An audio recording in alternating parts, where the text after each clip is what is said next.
అపర్ణ అయితే రాజుని పిలిపించి ఇలా అడుగుతూ ఉంటుంది. కావ్య ఇక్కడ ఎందుకుంటుందో తెలుసా అనైతే అంటూ ఉంటుంది. ఏం మమ్మీ ఎందుకని నీకు ఆ డౌట్ వచ్చింది అనైతే అంటూ ఉంటుంది. నీ భార్య ఈ టైం వరకు నీ గదిలోకి రాకపోతే ఎక్కడికి వెళ్ళింది ఏంటని అడగడం తెలియదా, కనుక్కోవడం నీకు ఆ బాధ్యత లేదా అని చెప్పి అపర్ణ అయితే చాలా సీరియస్గా అడుగుతూ ఉంటుంది. ఆ మాటలకి రాజు అయితే అలా చూస్తూ ఉండిపోతూ ఉంటాడు.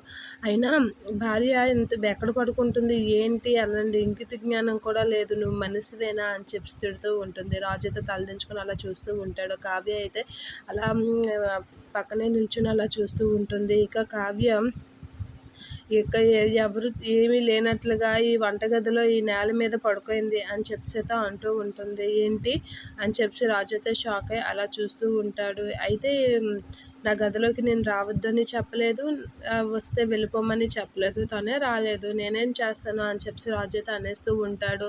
నువ్వు ఏమంటావనే భయంకి తన లోపలికి రాలేదు, నువ్వు అలాంటి మాట్లాడుతాను, నీ మాటల సంగతి నాకు తెలియదా అని చెప్పి అపర్ణ అయితే అంటూ ఉంటుంది.